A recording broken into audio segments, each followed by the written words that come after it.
Vienen luego condiciones generales, decía las reglas generales del contrato. Aquí nos vamos a detener un ratico marcando tal vez las más importantes. Condiciones, reglas generales en que operan la cobertura. Primero, límite de responsabilidad del asegurador. ¿Hasta dónde va el límite de responsabilidad? Va hasta, primero que todo, el monto del interés asegurado. Usted sabe que ahí, pues no entramos en los temas jurídicos, pero para que haya contrato tiene que haber un interés asegurable. Ese interés asegurable es un interés patrimonial que tiene el asegurado en precaverse de los efectos nocivos que le genera la realización del riesgo. Tiene que haber una posibilidad de detrimento patrimonial para que sea asegurable, ¿no?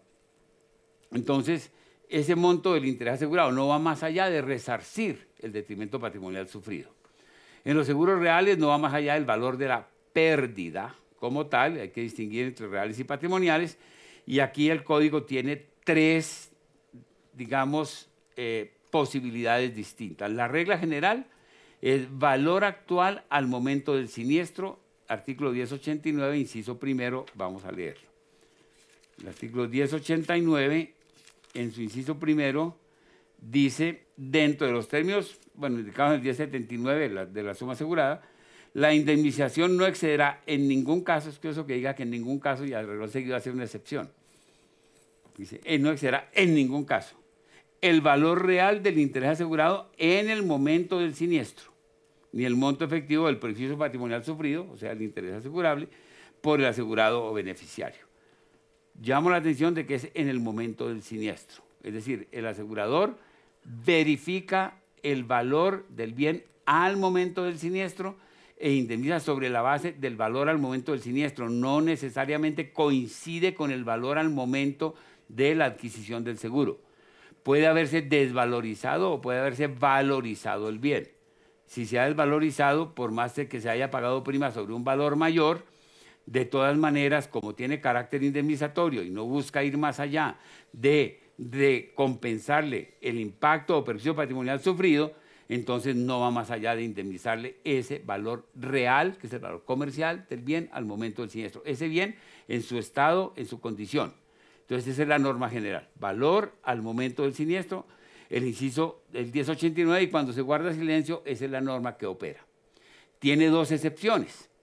Tiene la primera, valor admitido, 1089, inciso segundo, que es la primera excepción. Y el inciso segundo del 1089 dice, se presume valor real del interés asegurado el que haya sido objeto de un acuerdo expreso entre el asegurado y el asegurador.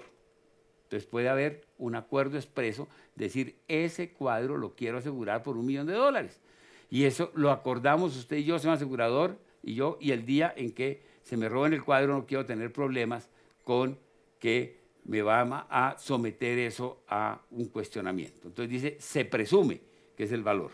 Sin embargo, la norma, y me parece sensato, en aras de evitar fraudes, dice, no obstante, podrá el asegurador probar que el valor acordado excede notablemente el verdadero valor real del interés objeto del contrato, más no que es inferior a él.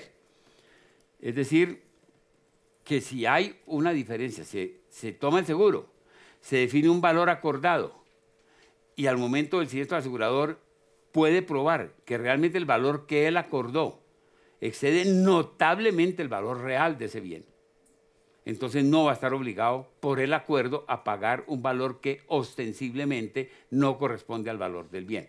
Les doy un ejemplo. Usted tiene un cuadro, dice ser un cuadro de Fernando Botero, cuadro de $8 millones. Bueno, se toman la foto, se hacen las verificaciones que se consideren en su momento y se otorga la cobertura de valor admitido, que es lógico que se haga, esto se llama valor admitido, para que no sea sujeto a discusión si un Botero de esos vale 7 o vale 10 o vale 9. Sino se aseguró por 8 y se debe pagar por 8, mientras sea auténtico. Pero si al momento del siniestro, por alguna razón, en un caso hipotético, llegan a la conclusión de que ese no es un Fernando Botero, sino un Bernardo Botero y no vale un carajo, pues entonces no se puede. No se puede, pues no se le pueden pagar $8 millones. Entonces, claro, es carga de la prueba del asegurador. Es el que tiene que probar que definitivamente el cuadro no era, que no correspondía y que el valor acordado excede notoriamente el verdadero valor del bien. ¿Ok? Eso puede darse.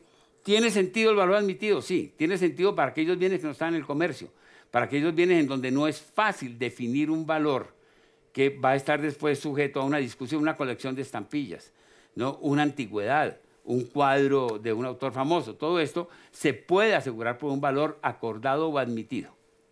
Ok, es simpático como dentro de lo que es el derecho marítimo, el seguro marítimo que opera con sus reglas y sigue siendo, digamos, sujeto de una normatividad propia en los países anglosajones, de donde nos viene, opera bajo la regla del valor admitido y así opera normalmente. Y las aerolíneas definen los valores de los aviones por un valor que se admite entre las partes y no se discute.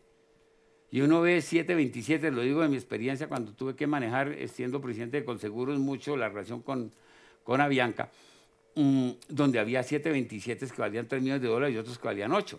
Y eran básicamente, pero estaba admitido, o sea, tiene un leasing o otras razones, y no se discute. Cuando se asegura, asegura ciencia y conciencia y se paga. Las embarcaciones también suelen asegurarse bajo ese sistema. Pero la razón está realmente en evitar una discusión en bienes que no son fácilmente evaluables en un momento determinado. Requiere estipulación expresa. No lo van a admitir para bienes que están en el comercio, el asegurador. Ahora, también dice la norma que no podrá el asegurador decir que es notablemente inferior al real, es decir, no puede aplicar infraseguro, hablaremos del infraseguro después. Sino si es valor admitido, no aplica infraseguro. Pero hablaremos del infraseguro después. Eso es valor admitido. Y el 1090 nos habla del seguro por valor de reposición o reemplazo, que es otra modalidad diferente que vino a adquirir entidad con el desarrollo industrial. Y esto viene a aparecer, según leyendo sobre el tema, hacia el año de 1920, 1925, si fue la Munchen o fue Lloyds, todavía están diciendo quién fue realmente quien tuvo la iniciativa de que se pudiera asegurar por valor de reposición. Vamos a leer la norma y explico la razón de ser. Entonces dice el 1090, lo dispuesto en el artículo anterior, que es el que acabamos de leer, bien valor al momento del siniestro o bien valor acordado o admitido, dice lo dispuesto en el artículo anterior, no obsta para que las partes al contratar el seguro acuerden el valor de la indemnización por el valor de reposición o de reemplazo del bien asegurado, pero sujeto, si ahí hubiera lugar, al límite de la suma asegurada, por el valor de reposición o de reemplazo. Inclusive no dice reposición o de reemplazo a nuevo, debería decirlo, pero toda la doctrina habla de valor a nuevo.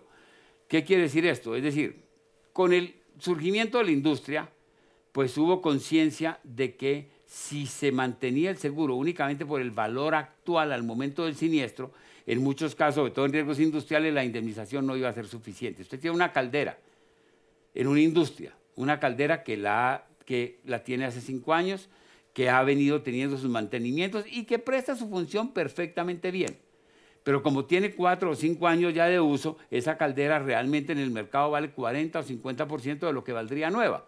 Y si se le explota y le pagan 40%, simplemente no la puede conseguir porque no hay en el mercado calderas de 4 o 5 años disponibles con las características, sino que necesita comprar una nueva para poder reponer su actividad y continuar con el desarrollo del negocio. Entonces, se dice muy bien, entonces aseguremos por el valor a nuevo. Y lo importante es que la suma asegurada corresponda al valor a nuevo, no al valor del bien en ese momento. Entonces, si se asegura por valor a nuevo, el asegurador tiene la obligación de indemnizar por valor a nuevo, ¿no? Y eso tuvo mucha discusión. ¿Por qué? Porque flexibiliza el carácter indemnizatorio. En cierta forma, se repone con un bien de mejor calidad que el bien que tenía, pero se cumple, sobre todo en riesgos industriales, con un objetivo que es el que la indemnización pueda permitir cumplir la función de restablecer la operación, ¿no? Y por eso es que es norma general que para que opere el valor de reposición se debe indemnizar en especie, es decir, se debe reponer el bien. Hubo un tribunal de arbitramiento muy célebre, fue muy importante realmente, en el que este tema se discutió. De eso hay un libro, quien quiera profundizar, Fasecolda estoy seguro de que lo tiene, que fue el Tribunal de Abocol. En el Tribunal de Abocol se hizo un análisis muy a fondo de este tema. Fue un siniestro en que las aseguradoras eran Seguros Bolívar y Colseguros, y Abocol, la empresa de abonos en Cartagena, tuvo una explosión y una pérdida muy grande, y ahí se presentó la discusión sobre cómo indemnizar el seguro por valor de reposición o reemplazo. Esto fue lo que le abrió inclusive al arbitramiento en seguros la puerta. Antes era muy poquito lo que se veía, pero es que aquí tuvimos en calidad de árbitros y de representantes de las partes, pues gente muy prestante. Empecemos porque el tribunal estaba integrado por Carlos Lleras Restrepo, que además de haber sido pues, un presidente muy respetado, de una trayectoria muy grande, fue también reconocido como un abogado de mucha versación, y él era cercano al sector y fue el presidente de este tribunal. Los otros dos árbitros fueron el doctor J. Frenosa, que ha sido el padre de los seguros en Colombia, los dos fallecidos ya, y el doctor Hernando Tapia Rocha, aún vivo, ex magistrado de la Corte Suprema y ex rector del Rosario. Vivo, los abogados de las partes eran Fernando Inestrosa, recientemente fallecido, que era el abogado de las aseguradoras, y William Salazar Luján, también otro abogado de mucho reconocimiento, que fue abogado de parte de Abocol. Ese es un laudo realmente muy importante. Además, tiene el beneficio de haber tenido salvamento de voto. O sea, para los que no son abogados, uno de los árbitros discrepó de la mayoría y hizo su escrito sustentando por qué él se apartaba de la decisión que terminó siendo la obligante, que fue la decisión de la mayoría. Entonces tiene inclusive dentro de estos expertos puntos de vista distintos. Interesante, yo estaba muy joven en esa época y me impactó un poco que ese tribunal, basado en los términos de la póliza del momento, obligó a pagar en dinero, cuando la norma y el concepto y el criterio, lo que le da sentido, es que sea necesariamente en especie. Hoy todas las pólizas dicen clarísimo que si se va a hacer valor de reposición tiene que reparar o reponer, porque si no el carácter indemnizatorio se desdibuja mucho. Bien, con eso dejo este tema.